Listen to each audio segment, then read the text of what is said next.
कधी-कधी आपल्याला वाटतं की स्वामी आपलं ऐकत नाहीत, पण खरं म्हणजे ते योग्य वेळेची वाट पाहत असतात.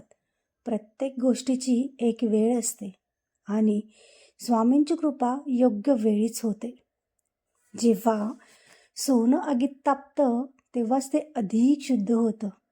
त्याचप्रमाणे भक्तांचं मन संकटातून अधिक मजबूत होते. संकटाचा काळ हा शेवट नसतो, तर नव्या सुरुवातीची तयारी असते. हे नेहमी लक्षात ठेवा. स्वामी भक्तांची परीक्षा का घेतात? हा प्रश्न अनेक भक्तांच्या मनात येतो. जीवनात अडचणी वाढल्या, प्रार्थना करूनही लगेच उत्तर मिळालं नाही की मनात शंका येते, स्वामी माझी परीक्षा का घेत आहेत? पण लक्षात ठेवा, स्वामी कधीही भक्ताला त्रास देण्यासाठी परीक्षा घेत नाहीत. परीक्षा म्हणजे भक्तांचा विश्वास, संयम संयम आणि श्रद्धा अधिक दृढ करण्याचा मार्ग असतो. जर तुमच्या आयुष्यात सतत अडचणी येत असतील तरी निराश होऊ नका. कदाचित स्वामी तुमच्यातील धैर्य, श्रद्धा आणि विश्वास अधिक मजबूत करत असतील. म्हणून कोणतीही परिस्थिती आली तरी नामस्मरण सोडू नका. रोज मनापासून स्वामींचं स्मरण करा, चांगली कर्म करा आणि विश्वास ठेवा. लक्षात ठेवा, परीक्षा ही कायमची नसते.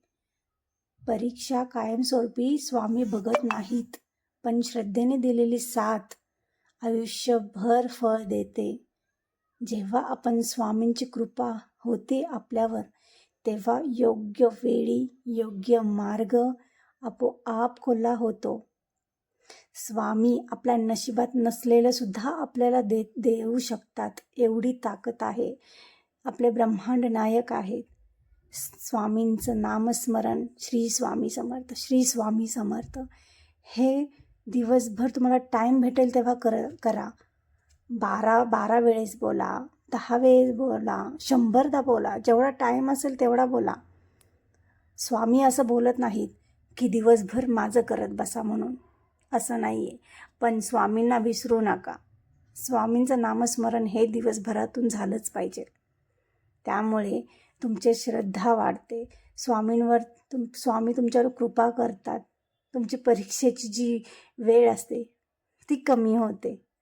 आणि अर्थातच जर हा संदेश मनाला स्पर्श करून गेला असेल तर स्वामींच्या चरणी मनोभावे प्रार्थना करा आणि हा संदेश इतर भक्तांपर्यंत पोहोचवा. स्वामी तुमची परीक्षा कधीही घेत नाहीत. हा व्हिडिओमध्ये भक्तांची परीक्षा का घेतात याविषयी सोप्या भाषेत माहिती दिलेली आहे. आणि जर का हा व्हिडिओ तुम्हाला आवडला असेल तर नक्कीच लाईक, शेअर आणि सबस्क्राईब करा आणि शेअर करा. आणि स्वामींच्या चरणी मनोभावे प्रार्थना करते की तुमच्या सगळ्या इच्छा पूर्ण हो. स्वामी तुम्हाला सर्व काही तुमच्या ज्या इच्छा आहेत त्या पूर्ण करोत. आणि स्वामी ह्यांचं नामस्मरण हे तुम्ही दिवसभरातून एकदा नक्कीच करा. मी हे सारखं सांगते आहे कारण की ह्यामध्येच गुढ लपलेलं आहे. तर जय जय रघुवीर समर्थ. तर तुम्हीही नाव घ्या. मनातून तुमचं मन शांत राहिलं नाही पाहिजे. तुमचं असं तोंड जरी बंद असेल तरी मनापासून मन तुमचं श्री स्वामी समर्थ मनाने बोलायला पाहिजे. आतून यायला पाहिजे ती फिलिंग. जशी मला पण येते. मी शांत जरी असेल तरी माझं मन श्री स्वामी समर्थ, श्री स्वामी समर्थ आतमधून सुरूच असतं कायम. दिवसभरातून कितीदा दिवसभर श्री स्वामी समर्थ माझ्या मुखी असतंच.